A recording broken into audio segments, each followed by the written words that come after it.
Hi guys, in this video I'm going to show you how to pin a comment on TikTok.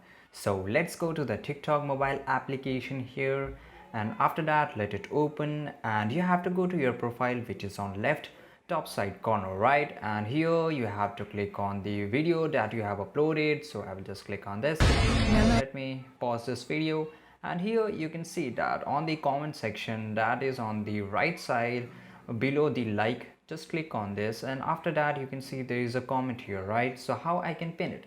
You have to click and hold for a few seconds, and after that this kind of message will show you in front of you. So you have to click on the pin comment, right?